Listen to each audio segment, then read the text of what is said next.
बात ईद के त्योहार की बहुत बहुत मुबारकबाद। आज आपके माध्यम से पूरे प्रदेश, देश और दुनिया के सभी लोगों को बहुत बहुत आज मैं मुबारकबाद देना चाहता हूं।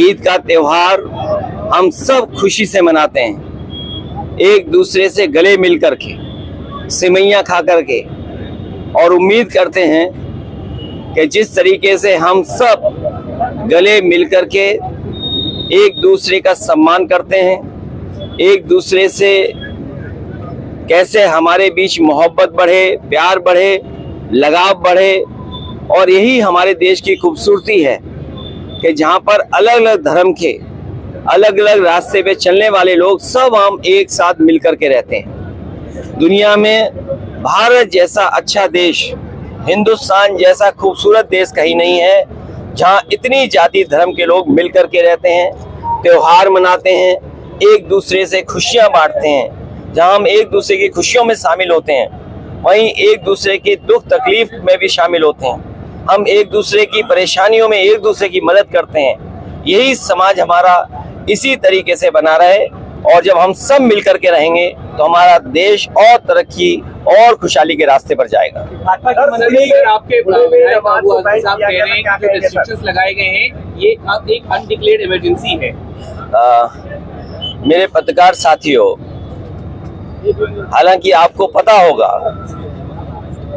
और इसमें से मैं देख रहा हूँ बहुत सारे सीनियर लोग भी हैं और बहुत वर्षों से आ रहे हैं यहाँ पर, और यहीं पर कवर करने आते हैं, कवरेज करने आते हैं। आप इसी जगह पर मिलते हैं।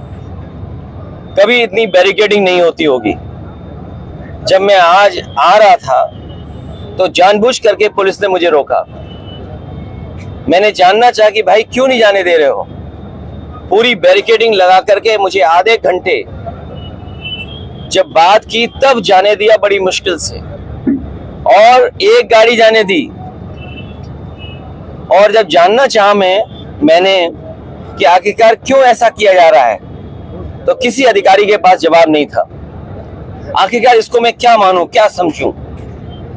इसको मैं तानाशाही समझूं, मैं इसको इमरजेंसी समझूं, मैं इस बात को ये समझूं कि ऐसा दबाव बनाना चाहते हैं, डराना चाहते हैं, धमकाना चाहते हैं कि दूसरे के धर्मों में शामिल ना हो, दूसरों के कार्यक्रम में शामिल ना हो। कम से कम मुझे ये बताओ, मैं जाने कितने वर्षों से यहाँ आ रहा हूँ। मुझे याद है नेताजी मुझे पहली बार लेकर के आए थे, उस दिन से आज तक लगातार आ रहा हूँ, लेकिन ऐसी बैरिकेडिंग कभी नहीं देखी। और बैरिकेडिंग इसलिए की जा रही थी कि लोग त्योहार ना मना पाए, और जो अपनी धर्म की मान्यताएं हैं, धर्म की जो परंपराएं हैं, वो भी ना मान पाए। तो सबसे बड़ा खतरा लोकतंत्र को है, संविधान को है। ये सरकार बड़ी जिम्मेदारी के साथ, मैं कह सकता हूं, या मुझे नहीं कहना चाहिए, लेकिन फिर भी मैं कह रहा हूं कि ये देश भारतीय जनता पार्टी संविधान से नहीं चला रही है। बिल लागू होने जा रहा है सर देश भर में। जब मुबारकबाद दे रहे थे तो लोगों ने उनको वापस जाओ के नारे लगाए, विरोध किया। देखिए, मैं इसमें कुछ नहीं कह सकता हूं। मैं यही कह सकता हूं कि हमारा देश बहुत बड़ा देश है, और यहाँ पर सदियों से हम मिलकर के रहते आए हैं। हमारी मिली जुली संस्कृति यही है कि कब किसके एक दूसरे के खाने से हम मिल गए, एक दूसरे के कपड़े पहनावे से हम मिल गए।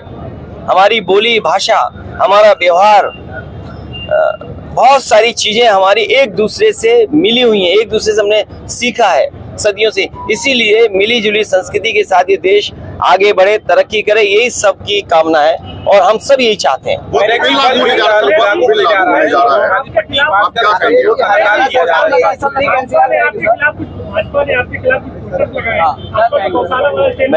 मैं तो भाजपा से कहूंगा, अगर गाय के सवाल पर हमसे बेहतर कौन जानता होगा।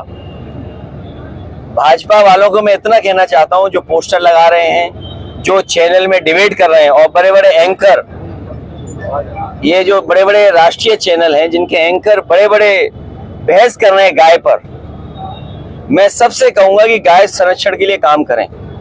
जितनी भी हमारी एंकर महिलाएं हैं, एंकर पुरुष हैं, और जो कंपनियां इन्वेस्ट कर रही हैं इन चैनलों में,